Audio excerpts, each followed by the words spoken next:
In the spring, a young man's fancy lightly turns to thoughts of love, wrote Alfred Lord Tennyson. Here's another. In the spring, all of us should turn to thoughts of spring foods, said Chef Michelle Bernstein. That's me. And now, with winter in our rear-view mirror, it's time to do our thing for spring, here on this springtime edition of SoFlo Taste. This is South Florida. It's where I live and work. I'm Chef Michelle Bernstein. South Florida is more than sun, sand, and sea. It's a lifestyle of fashion, sound, culture, and of course, food. Food with taste from all over the world. Join me as we celebrate the food of South Florida and the people who love it. Join me as we experience SoFlo Taste. Hello, I'm Chef Michelle Bernstein here at the Miami Culinary Institute. Welcome to SoFlo Taste. Tomorrow morning, the sun will cross the celestial equator on its way north along the ecliptic. Or in other words, tomorrow at 12:30 a.m., spring arrives, and it's almost my birthday. So I thought it would be fun to honor spring with some spring things. So let's get cooking. I have a friend with me today. Hi, honey. The reason why he calls me chef is because I'm his chef and he's my chef. So this is Mike Maita, and Mike is the chef of Cena, which used to be Michi's, which is my restaurant. Yep. Our restaurant now. And I asked Mike to come here, and because he is so good at finding some of the best foraged, harvested things locally, I thought it would be wonderful to have him here to introduce spring to all of us. So he's going to be making two dishes. So today we're going to be making a peas and carrots salad. Great. So we have some snow peas and I snap like the peas. pun, by the way. Thank you. They're from Lake Helen, Florida. Okay. So it's a little bit north of like Tampa, Central Florida area. We also have some baby rainbow carrots that come from Samsula, I believe, as well. Just a little bit more Don't know northeast. that area at all, but sure. So first what we're going to do is we're going to start a little bit on the vinaigrette. Okay. What we want to do is we have some minced shallots over here. It's a little bit of a take on a French vinaigrette. Okay. So we're going to put these in a small amount. We're going to salt these as well. And then we're going to put a little bit of sherry vinegar in here. This is going to kind of get it going. Yeah, start getting it going, start getting the salt dissolved and the sherry and kind of take away a little bit of the bite of the shallots. So when you get a little bit of it in, it's not too sharp. Great. Well, we have some carrots that we need to get shaved and some peas on the bias or some caracara oranges as well. So whichever one you want to start off. I'll start with, you want them in rounds? Yes. Okay. I'll start with this. You go ahead and get going on whatever you're doing. So we're going to kind of want to do equal parts here of peas and carrots. Okay. So we're going to do a little bit of snow peas in here. So those are snap peas. Did you blanch them? I did. Okay. Blanched them very quickly. It looks like a 30-second. That is correct. So to blanch basically means to add into salted boiling water, about 30 seconds, remove, drain, and put into ice water really quickly to shock them and stop the cooking process.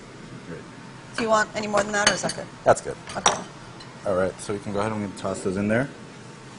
Now we have some nice baby rainbow carrots.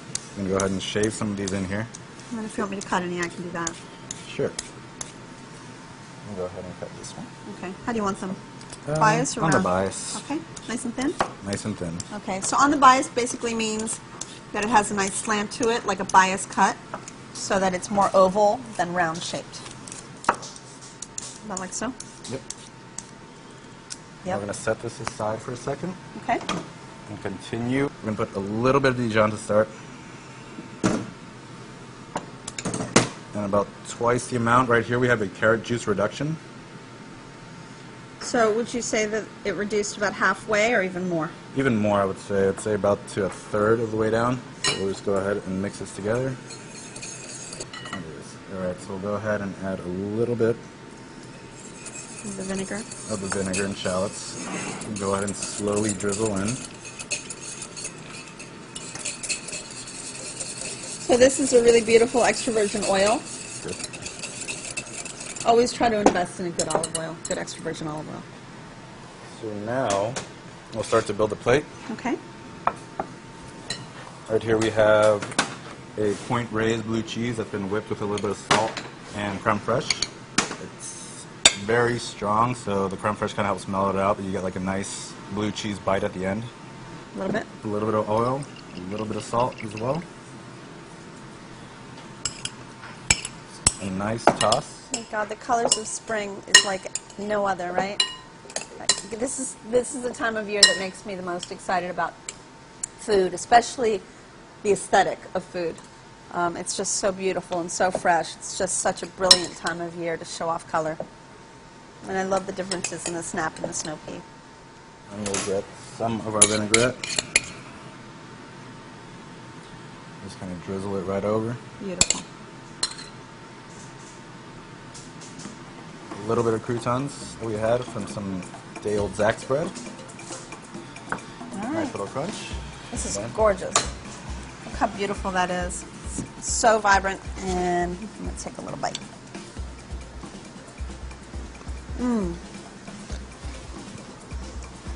That's beautiful. Wow. You think this is good? Just wait till you see what we have next.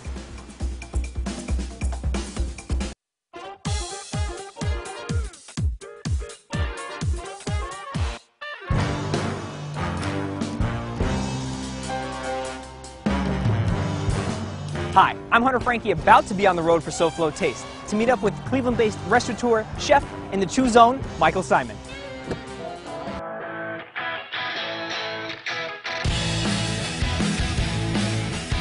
Welcome to Meatopia. What's here? You guessed it, meat, meat, and more meat.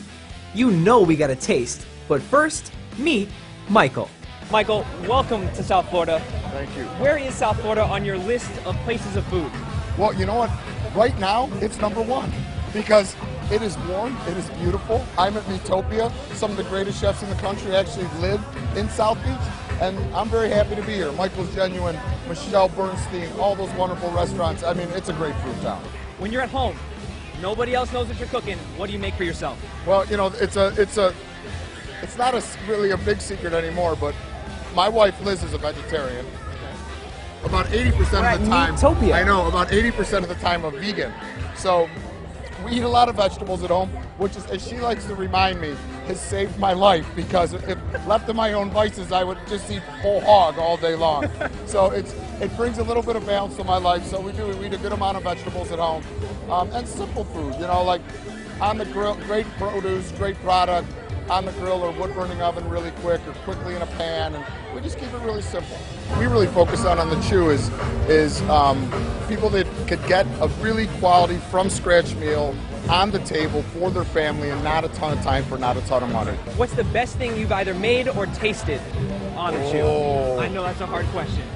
I mean, we are in season 5, almost 1,000 shows. You know what? I made a porchetta with the habanero citrus glaze, I think, that was really fantastic. And then the best thing I've ever eaten, Mario has made some pastas on that show that bring a tear to my eye. So he made a cavatelli dish once with a meat ragu that was absolutely spectacular. I bet. I'm jealous, really. I couldn't You taste should be. it. But what I really want people to experience is some of the greatest chefs in the country, all cooking their favorite meat dish, over live fire. I mean, it's a party. This party you could smell. You can. Smell it on the way up. It does. I'm staying a couple blocks away. I opened my room this morning to my hotel, and I smelled the smoked meat coming in, man. It made me a happy man. Love his food, love him on the Chew. Can't go wrong with Michael Simon. He's a great guy and a great chef. And we're from Ohio, so that helps. I love Michael Simon! Michelle, I love you. I always have. Liz and I both. You're one of the greatest chefs in America. You're one of the greatest chefs in America, and even better, you're one of the best people I know. That's the truth. That's the truth. It doesn't get any better than Michelle Bernstein. It doesn't. You see her and you smile. Thank you, Michael Simon. Your words are much too kind and much too generous, and I think you are the best chefs in the country. So thank you, and my love to you. Mwah. You know I adore you. So back to our springtime show. I have really pretty much brought the bounty along with me today.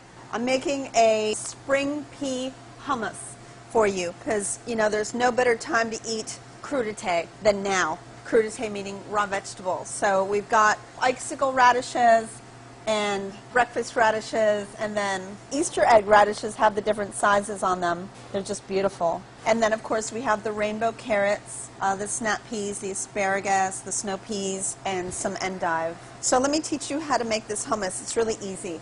You just take some cooked peas. You can use frozen peas. Just make sure they're quickly blanched and put them into a food processor, along with some tahini, sesame paste, some fresh lemon juice. Can never get enough of that in our hummus. A little bit of fresh garlic, and add a little bit of sazon for flavor. And then, of course, a bit of salt. Now let's make hummus.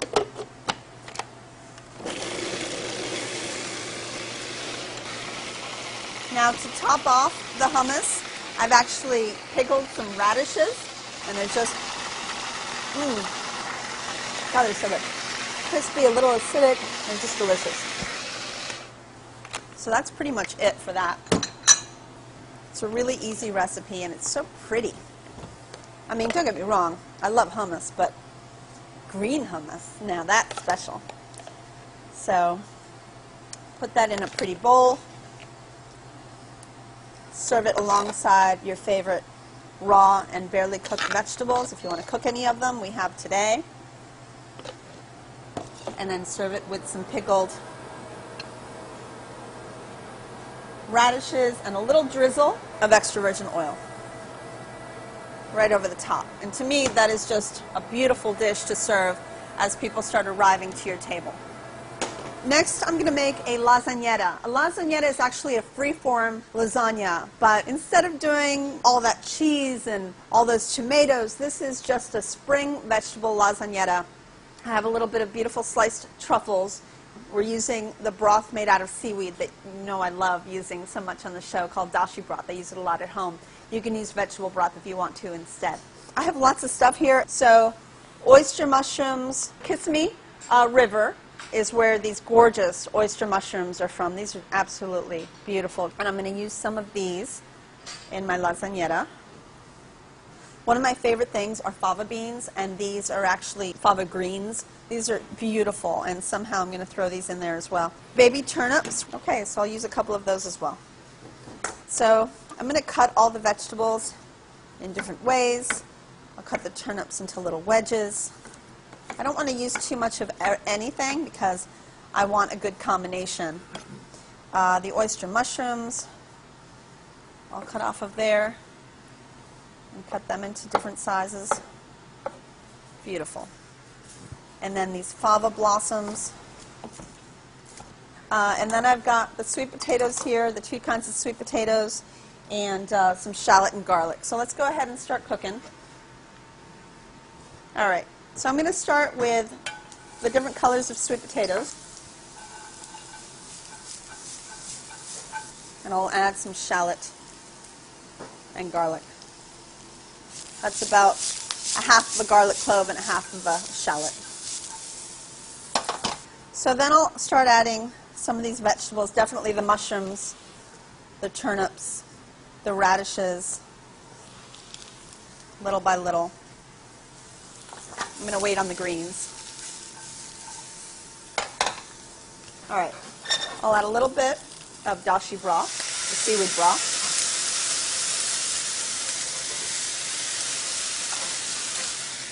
And then the rest of the mushrooms and greens right into the pan.